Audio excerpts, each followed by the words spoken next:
So we start the second canto. Second canto is called the issue. Issue has quite a few meanings, but here it has two meanings. One is, what is the subject, what is the theme? You have the absolute subject given to us in the second canto. And in this theme, there is a problem. The problem is also one of the meanings of issue, when there is a difficulty or a problem. So here, what is the problem? What is the theme? The theme of any long story will always have to have a problem. Always a clash between something which is an expression of the power of light and something that is an expression of the power of darkness. All stories, all drama, everything, light versus darkness, good versus evil, truth versus falsehood, life versus death. Now, Savitri, as we have been told, is not like other people. Her description has been, Sri Aurobindo has given us a description. She is not just a person, she is an expression of the divine force. The force that has come down to help, to save, to really bring mankind out of the, you might say, complete slavery to death and destruction and failure, which is always there. Wherever there is life, there has to be death. So death seems to always be the winner. That has been man's life. Savitri has come to change this, to challenge this. She's going through this problem in her own personal, immediate life, which is why the last page described how slowly Savitri, the human Savitri, there are two Savitris. There is the outer Savitri who is sharing the human experience. There is the inner Savitri who is the universal mother. The universal mother has come down and put on the human embodiment to share the human experience so that she can help the human being. So in her human experience, the person who represents the soul of earth, the soul of man, always trying to break out towards the light, something that is contradicted by suffering, failure, fall. This is Satyavan. And she was told 1 year before that on this particular day Satyavan would die. She had been informed by Narad. So she has been preparing herself. She has refused to give up Satyavan. That is what you get in book 5, when her mother says, if this man is meant to die within a year, then don't live with him, find somebody else. And she has adamantly refused, saying, once my heart chooses, once my heart chose, it chooses not again. So she will not change her choice. And she also says, I am stronger than death and greater than my fate. So she knows the fate of the mortal is to accept the final defeat which death throws at us. But she says, I have come to change this pattern. I am stronger than death. Now, no human being dares to say such a thing. That is the moment where the young girl Savitri realizes that she is not just a young girl, she is another kind of person. Savitri also has to make her yoga. She's gone through her own experiences, and she has realized that today she is stronger than death. So the clash between her, the embodiment of power, the embodiment of knowledge, because Savitri has been given this knowledge that she will have to face death, and the refusal to accept defeat because of her love. So love, knowledge, power, all these is what Savitri is. Death cancels all this, goes against all this. So this is the main issue. Now here, 1 year she has been preparing herself, living in the forest with Satyavan. Every day was 1 day less in her life with Satyavan. But it has made her more and more strong, more and more determined, resolute. So, when the previous canto ended, this was the day when Satyavan must die. This is the day she has been moving towards. Now she is moving back.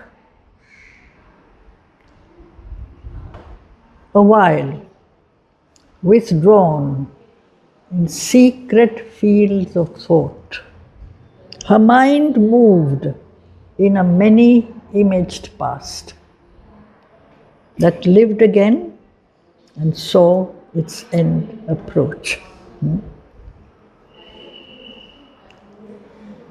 That is one of the roles of memory. Memory makes us live the past again. She has lived this, she's woken up on this day. She knows on this day there will be a clash. She has been preparing herself for this day because she has been told that on this day this will happen. So her mind goes back 1 year. And when your mind lives in the past is not really dead. Remember everything. Remember the movements, the experiences, the people. So they are there. If they are there in your memory, they are they are never truly gone. Nothing really goes away. That is the whole secret. Everything goes away outwardly. But if you can contain within your being all the experiences that have brought you to this day, those experiences contribute to making you what you are.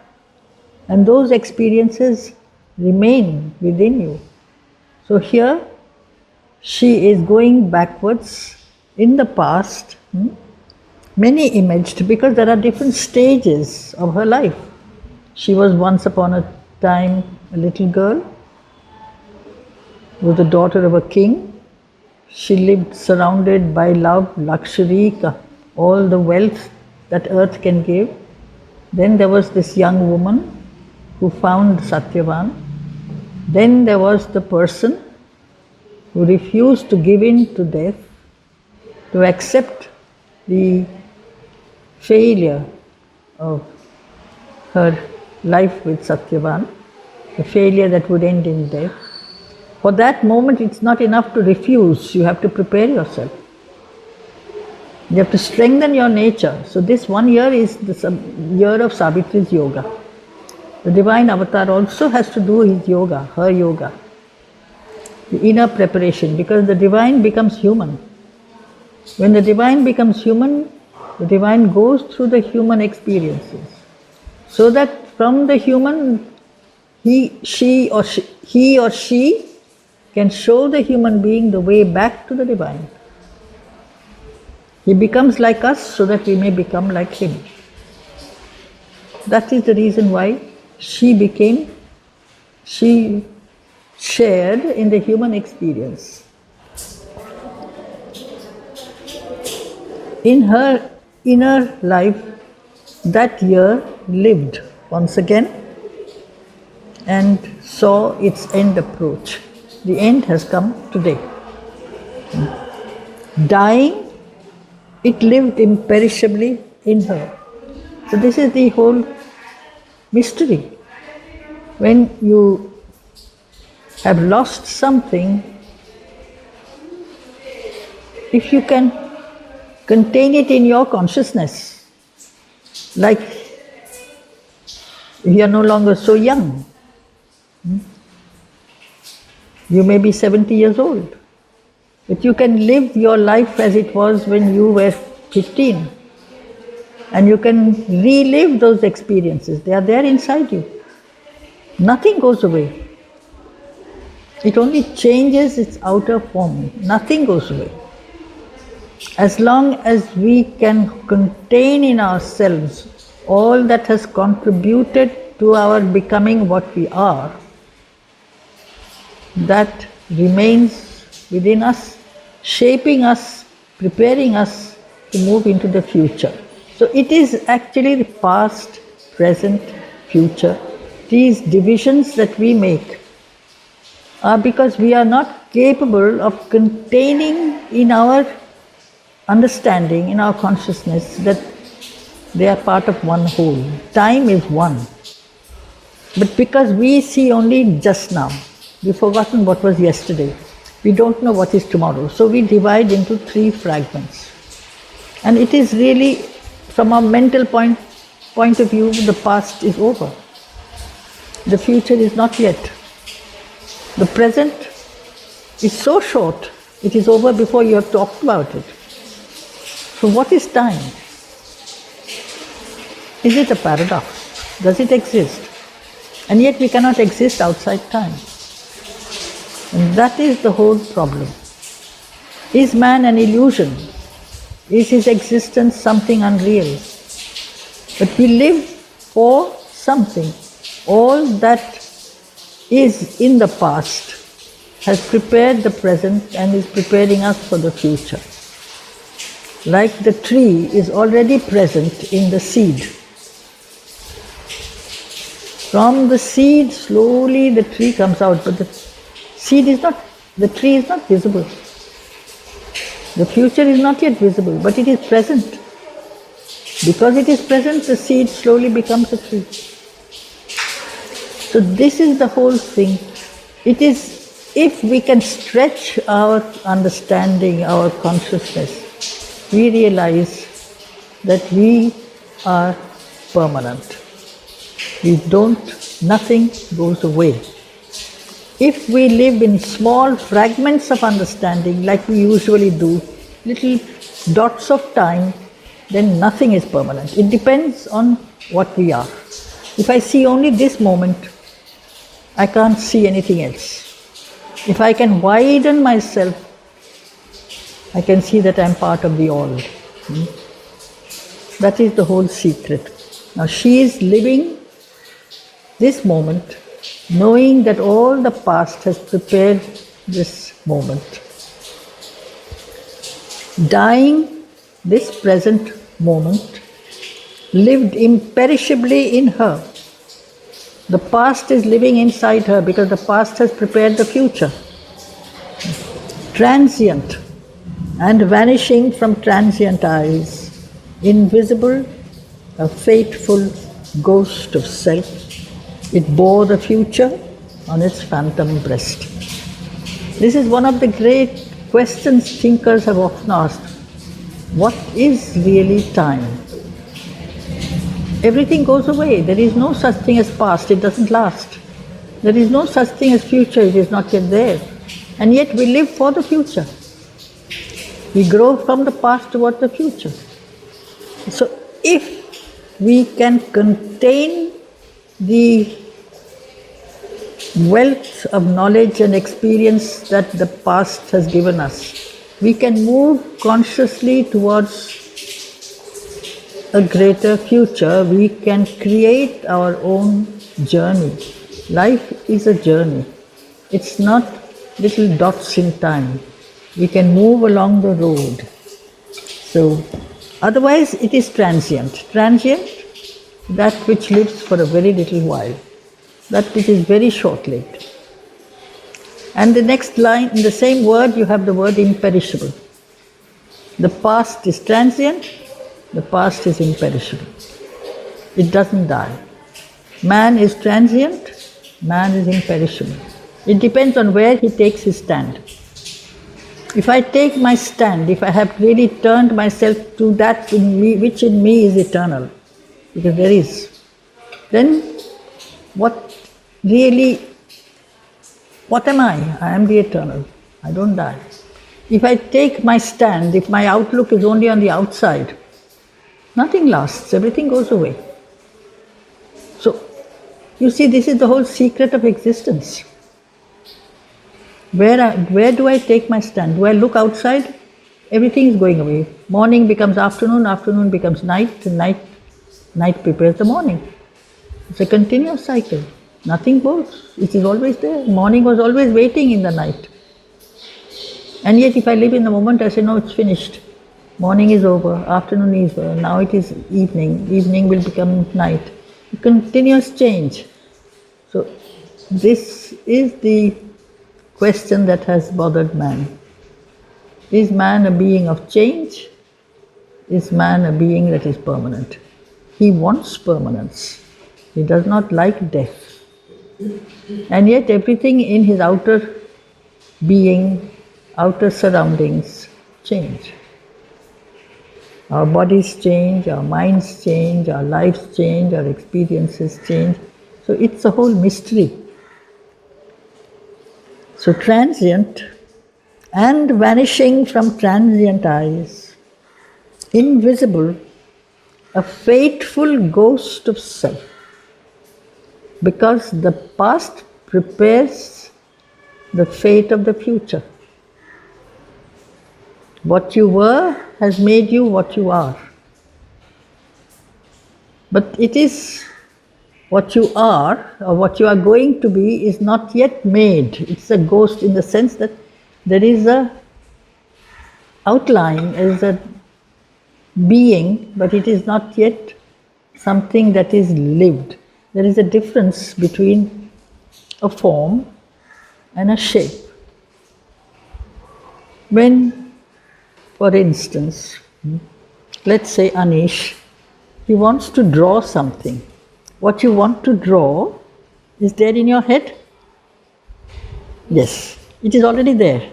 But it is not yet there on the paper. When it has been put on paper, it has become, you say, a reality. But what was in your head, was it not real? How can you draw that which you have drawn, maybe a house? That house existed in your head. So it was real. But it was not solid. That's the whole thing. So this is the whole. That's why he says ghost of self. It's a form. We have inside us many beings, many movements, many expressions that are already there. We have to make them happen in the outer field of manifestation. When they are manifested, then you say, this is reality. But what is reality? Is only material reality reality? What I am in my heart, in my mind, in my thoughts, are they unreal? But nobody knows about them because I have not spoken or I have not manifested them, but they are there. This is the whole thing. Our outer nature expresses what our inner being already contains. And that is the fate. We manifest outwardly what we are already inside. So it's a fateful ghost of self. That's why Mother so often reminds us, be careful of what you contain inside. Be careful of the thoughts you have. Be careful of the feelings you have.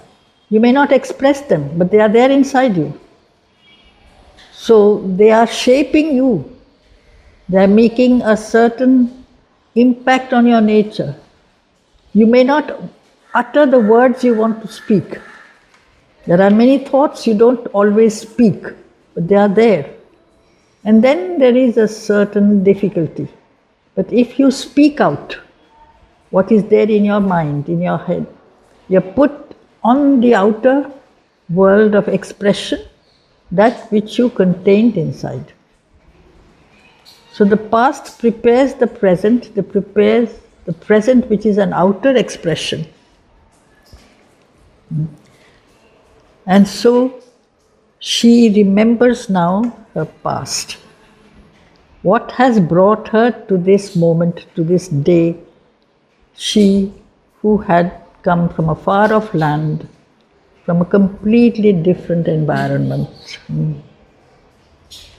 Along the fleeting events' far backward trail. Now, usually we move towards the future. In her mind, she's moving into the past. Backward trail. Along the fleeting events' far backward trail, regressed the stream of the insistent hours. Regressed is the opposite of progress. She's moving backwards. Hours, time. Time always pushes us forward. Today becomes tomorrow, tomorrow becomes day after. She, in her mind, in her consciousness, is moving back. Today becomes yesterday, yesterday becomes the day before yesterday. She's living those because those are the moments that have created today. What I was when I was 3 years old has prepared me for what I am now. Slowly, just like if you have. I gave the image of the seed, I can give you the image of an egg. The egg prepares, you don't see the bird inside the egg. But the bird is getting ready. At some point it will become a bird. The moment of preparation, it's a moment of growth, it's a moment of change. Life is change, but that change is towards what is already there. The tree is already there in the seed. The human contains that dream of what the human wants, what the human being wants is immortality. What the human being wants is perfection. When there is imperfection in my life, I don't like it. I don't like anything imperfect. Why? Because the perfect is already there. But I'm not perfect. Nor am I immortal. But then why do I dream of immortality? Why do I dream of perfect joy, of eternal life? Things I don't have. Or do I? Somewhere inside me, the seed of that is there. And that is why we can move towards that which we have not yet obtained. Life is that. So it's always necessary. As Mother says, in a way you step back, look back, go inside, see what is there, see what is waiting to come out, what is being prepared inside, and slowly move towards that which you realize it is there inside me. There is a dream, there is a hope, there is an aspiration. It's not enough to have a hope or an aspiration only inside me.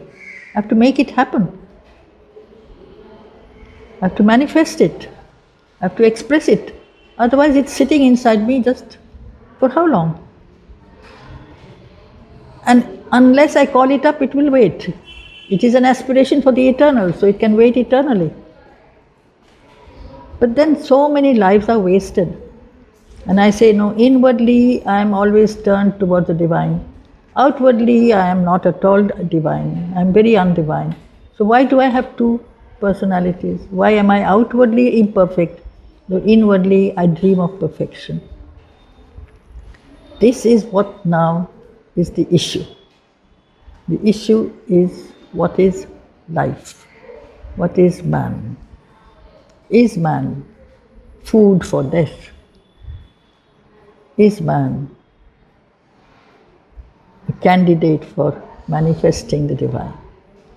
Somebody has to come and show us the way. And that is the reason why from time to time the avatar comes, who is the divine, who also becomes a human, who understands the human difficulties and weaknesses, and say, I also know this, I have gone through this. Like Mother has repeatedly told us, I have gone through all your sufferings, I know what it is to suffer. So I have broken out of it, and then I can show you the way. Sri Krishna has said the same thing. Buddha has said the same thing. I can show you the way because I've gone through it. It's not that I'm sitting up in some far off heaven and giving good advice to human beings. Someone who is sharing our path. So here, she is regressing, moving into the past of the insistent hours, because time always asks, very short-lived. Every second is replaced by the next second. But she is pushing her way backwards, like somebody who is swimming upstream. Swimming upstream is more difficult than swimming downstream. So if you swim downstream, then the current takes you forward. You swim upstream, you have to make more effort. So here, the flood, in the next, flood is often a word used for river. River or sea, water. It's not necessarily the normal meaning of the word flood. So, and on the bank of the mysterious flood, because we just discussed, time is very strange. It exists, but it doesn't exist.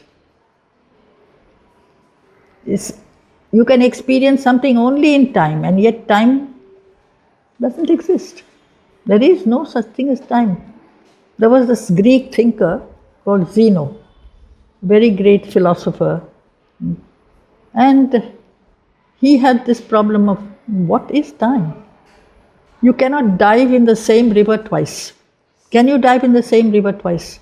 You dived into once into the river, you come out, go back onto the rock, dive again, but the water has moved on. The river is different.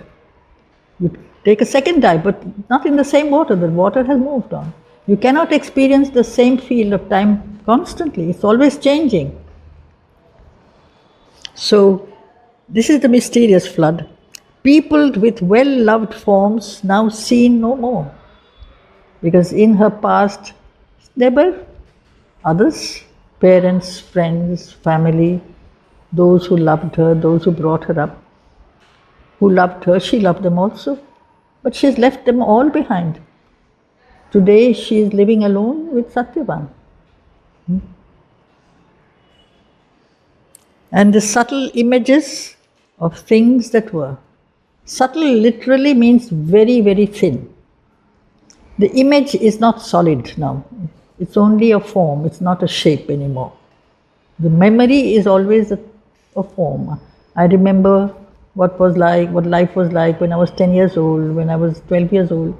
They are there in my mind. I haven't forgotten. Some I have, but some I haven't. They are there inside me.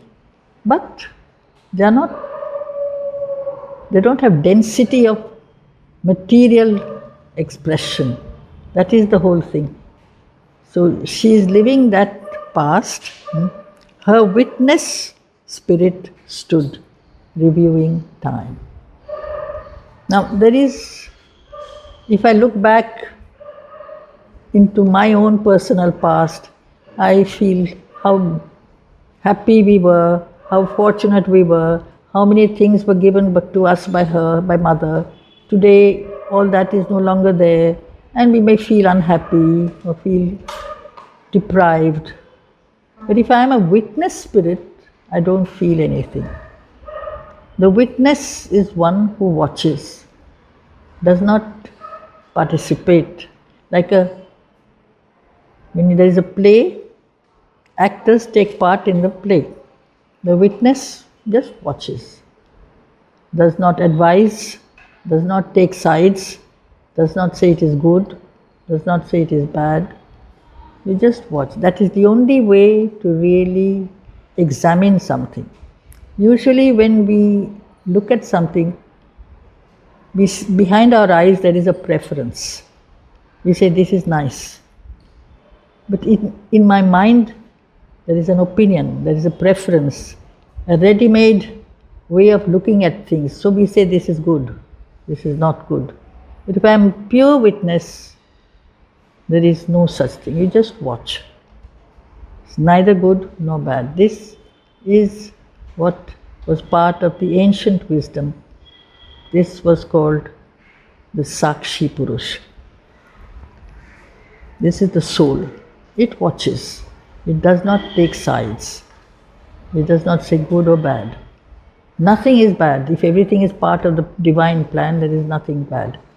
But nothing is complete, and therefore if nothing is perfect. We are moving all the time, constantly. Ours is not a finished story. So we can't stop halfway and say, my life is finished. Human life is a long, long journey that can go on for thousands of years. So she is simply watching. Just in the previous canto, there was a long description of pain. But slowly she is waking up to the memory of what this day would bring, the death of Satyavan. Now that pain is not there. In a witness there is no pain. There is absolute impartiality, complete clarity. You just watch, without preference, without liking, without disliking. You just see. And so she is remembering her life. Her whole life is described in a few lines. All that she once had hoped and dreamed and been flew past her eagle-winged through memory's skies. Memory is the important thing. Memory is like a thread that connects us to the different stages of our life. If you break that thread, you have lost a portion of your life. You've forgotten everything of what you were when you were maybe very small, or even what you were last year. You have a very short memory. Then your life becomes very, very limited. But that is the one reason why, if you want to watch and examine, you have to see the whole. And in India, in the ancient times, all training, all teaching was by memory. Nothing was written down. There is no books. There were no pages, nothing, no writing. Everything is oral. You learn the Vedas, the Upanishads, everything was learnt by memory. The Ramayana by memory. Why? Because you can contain the text inside you. Memory is inside you. You contain that wisdom, that knowledge in your being. It shapes you. It shapes your character. It shapes your nature. It shapes your consciousness. You become a different person. Today, all our books are outside. They are in books, they are in tablets, they are in computers, they are outside. You read, close, finished.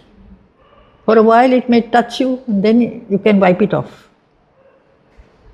The ancient sages knew this will not be able to shape you. Hold it inside you. Contain it inside your being, in your heart, in your mind, in your nature. Slowly you become a different person.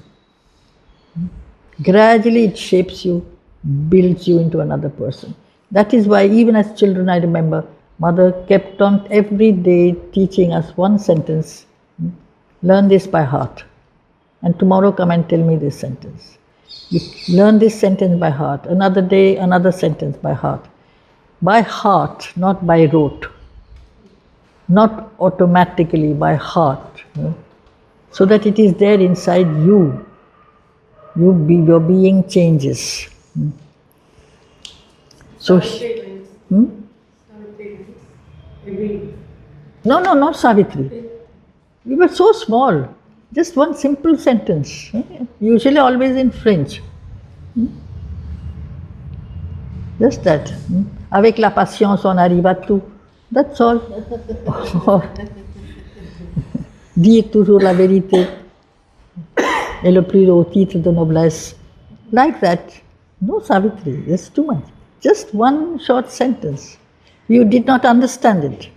You are 4 years old, you don't understand. She'll give you a sentence, and just tomorrow come and tell me the sentence. But it has stayed with me. All those sentences are there. And they have become like, you might say, stepping stones, springboards to climb up slowly. Otherwise, you can't contain. There is so much truth in the universe, Sri Aurobindo's one line contains the whole universe. We are too small to contain that at that time. So she would give things which are within our reach. Gradually the sentences would become wider. You learn a prayer, learn a poem, slowly, but in the beginning just one sentence. When you're a very, very small girl, you don't even know how to read. So she'll recite it for you, and then tomorrow you come and just say it for me. That is how she started. This is learning by heart. Now you say you learn by rote. It becomes mechanical. It doesn't leave any stamp on your being, on your nature. So here,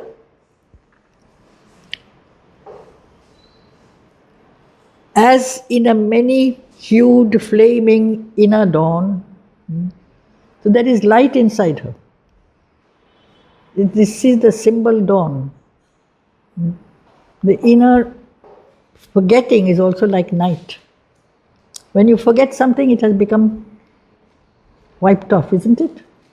We have fallen back into night. You have learnt many things, you have forgotten many things. You are very small, but still there are things you have forgotten. But for you, they are not there. If you can revive them, they are there. Actually, they are there. Nothing is gone. You can bring them out, you will find, yes, I was taught this, yes, I know this, yes, I learnt this. Suddenly they come alive. Then there is a kind of opening, there is a little light that starts. So she is living her past life in her memory. It's like an inner dawn. As in a many-hued, flaming inner dawn, her life's broad highways and its sweet bypaths. It's a very beautiful line. The life follows a certain direction. Everybody's life has different directions. It's a highway. But there are also bypaths. Little things that you do which are not part of your main, you might say, journey in life. Supposing somebody is moving or preparing himself to become a soldier or a hero, and he is preparing himself physically, mentally, in his nature, in his character, developing courage and nobility. But that doesn't mean he won't like painting or poetry. That doesn't mean from time to time he will not enjoy the sweetness of a flower. It's not that he cannot be deprived of these things. Life is not only singular, it is plural. There is a main movement. There are also small pleasures, joys, attractions that give sweetness, that give variety, that give...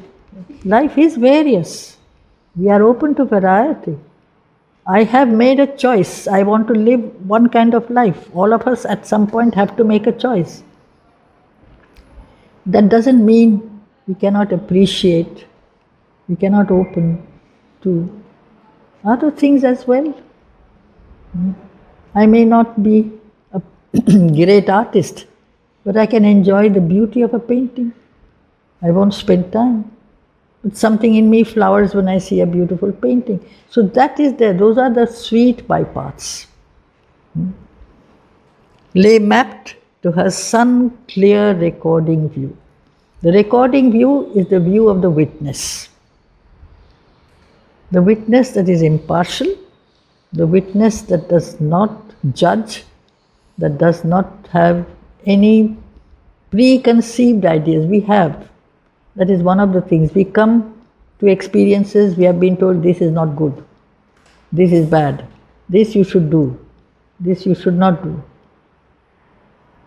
Your being has been molded. So when you experience it, it takes that mold. It's like water.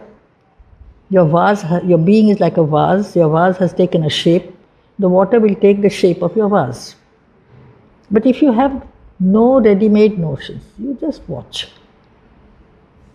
Then everything is absolutely transparent and clear. So, this is her life from the bright country of her childhood's days. She was born in the land of Madra. Madra is in the foothills of the Himalayas. You have heard of another famous princess born in Madra, perhaps? Yes? No? Madri. Madri, no? No, never heard of Madri? Okay. But she was also born in Madra. It's in the Himalayas, in the foothills. The foothills are where you have beautiful weather, beautiful flowers, beautiful landscape. It's glorious. So, not only the landscape around her was beautiful, but she was surrounded by love, by care, by friends, by parents who adored her. Everyone really knew that she is an exceptional child. She never met with any opposition. So this is like a life which is made of sunshine and beauty and joy and outwardly wonderful, a wonderful world, the bright country of her childhood's days. And the blue mountains of her soaring youth is using the change that is taking place inwardly and with the backdrop of her outer circumstances. The blue mountains, when mountains go up high, they look blue in the distance. Now, it was a tradition in ancient times, very often, that schools, pathshalas were in the mountains. They were not for everybody. But those, it was like saying you want to rise higher, then the school is situated, the sages, the rishis, they had their schools in the mountains. Physically you have to climb, mentally you have to climb, inwardly you have to climb, you have to grow upwards. So that was the circumstance in which she was brought up, because it was also something which is typically part of Indian tradition. When a king did not have a son, her father Ashwapati did not have a son, she was his only child, it was very usual for the daughter to be brought up like a son. Otherwise, they would not normally send a daughter to a hermitage. But a daughter was brought up like a son because she would inherit the throne. So a king who is being trained for kingship was taught everything that a king had to know. Not only how to really rule the country, but warfare or wisdom or all the arts, because he must rule over all kinds of people. He must know whatever his people can do. So the really training for a king was very, very demanding, very difficult. And that is there in one canto much later, which is the growth of the flame, where her education is being taught. This is typical of mother's education. She was also taught everything. It's not just that she learnt music and painting. There is all the things that can be taught she learnt.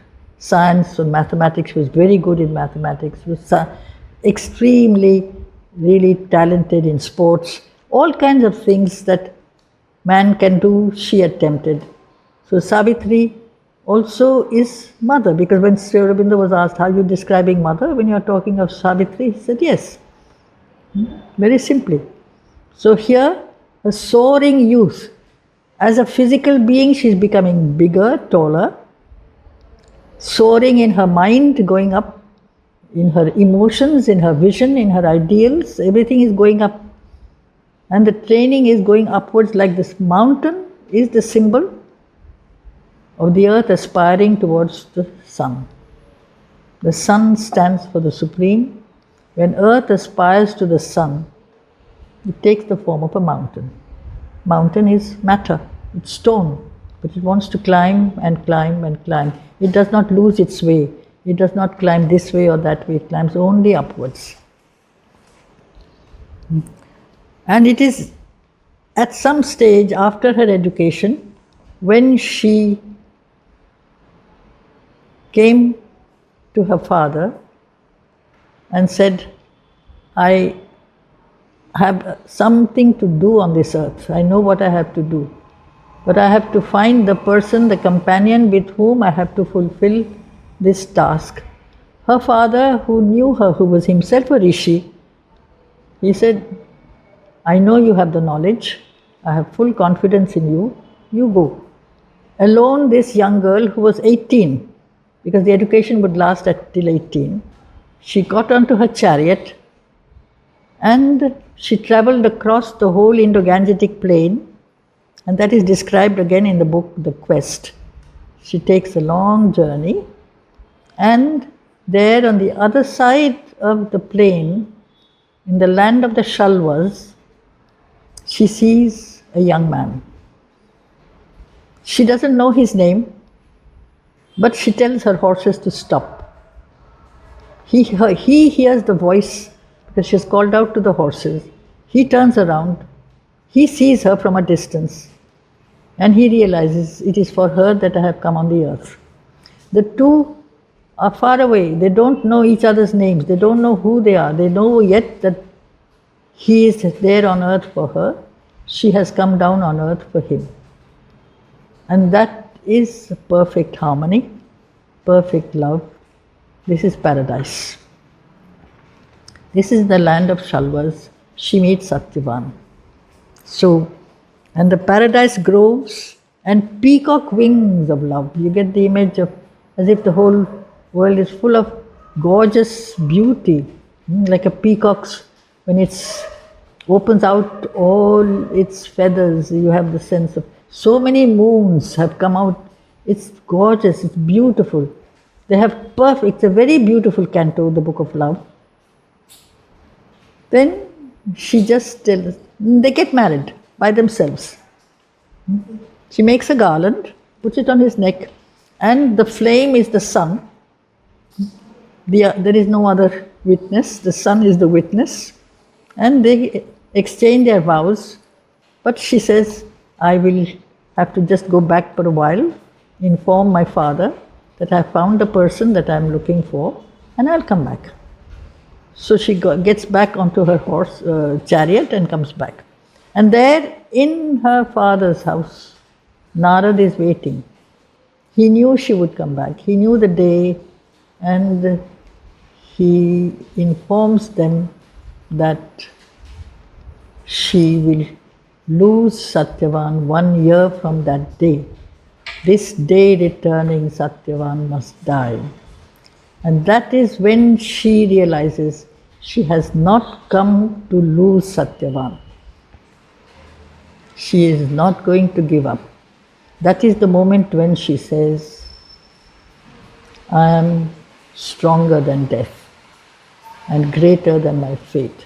So the issue becomes clear at that moment, and she comes back to Satyavan's house in the forest. Her mother doesn't understand. Her mother's weeping and says, why are you choosing? You're so young. Why have you chosen a person who's going to die so early? She says, once my heart chooses, it chooses not again. It is done. So it comes back. So this is the joy clutched under the silent shadow of doom, in a last turn where heaven raced with hell. Today that last turn has come. That day has come. Heaven, perfection, harmony, victory of love.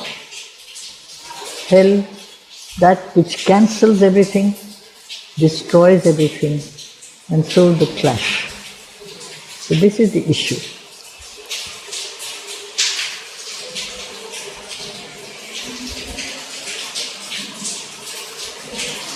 "12 passionate months led in a day of fate."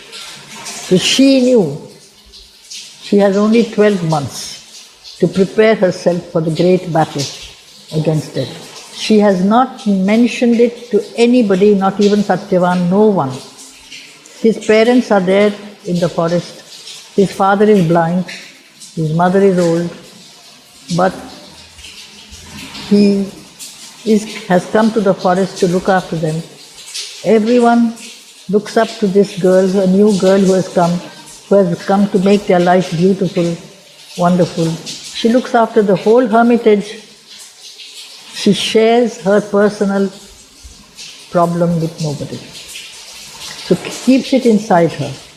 Intensity. Passion is intensity. Passion is also associated with pain. It is that inner pain that is eating her up from inside. She doesn't talk about it to anybody. Now, there is one line. It's raining a lot outside. And this has happened to her. Now Sri Aurobindo expands, and this is how he proceeds. He will tell us the story. This is the story of Savitri. But from time to time, it's also the story of humanity. So there are moments where he's talking about humanity. An absolute supernatural darkness falls on man sometimes when he draws near to God. An absolute darkness, that means that seems to have no hope. Hope is like a light in the distance. No possibility of change. Sometimes our life is so terribly difficult. And especially, exceptionally difficult, exceptionally dark. That is the experience given to the very great. Those who are very great. An absolute is total, complete. Supernatural darkness falls on man sometimes when he draws near to God. He has to make a final choice. It's like all or nothing. The more you try to rise higher, the more the opposition increases. The difficulties multiply. Those who try to attempt small things have small difficulties. Those who try to attempt great things have to face great difficulties. An hour arrives when fail all nature's means. When we have difficulties, we ask people to help us. We ask, maybe I can develop some capacities, maybe circumstances can be changed. These are things we try. But when the greatest choices are made, they don't succeed. Everything seems to be impossible. Then where is the help coming from? It comes only from inside. An hour arrives when fail all nature's beings, all outer beings, forced out from the protecting ignorance. That's why those who are not meant for this, they don't aspire so much. If you aspire too much, like somebody who wants to climb towards the sky, he will fall, unless he has made himself ready. You try small things, you can achieve a little.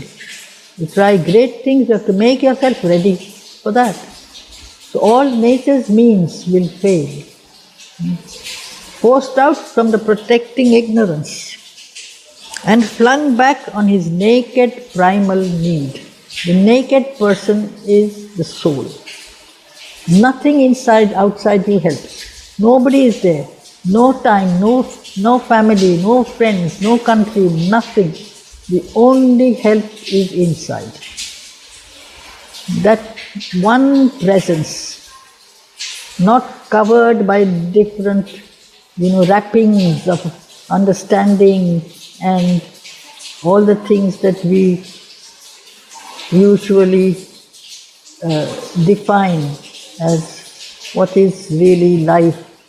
I can do this, maybe I can try this. All these things they are not really the ultimate solution. The solution is only inside. So sometimes when nothing else helps, only the divine is there. That is when naked primal need. He at length must cast from him his surface soul and be the ungarbed entity within. He, man. There are, just like there were two Savitris, in man also there are two spirits. The surface soul is your outer personality, your mind, life, body, your understanding, which makes your decisions, and the inner soul is the divine presence inside you. You have to give up everything to find that. When we identify ourselves with the divine, then and only then we can start a new stage in our journey upwards. So Savitri had reached that moment. Her life today was surrounded by outwardly what would be called hopelessness. Nobody has ever challenged death and conquered.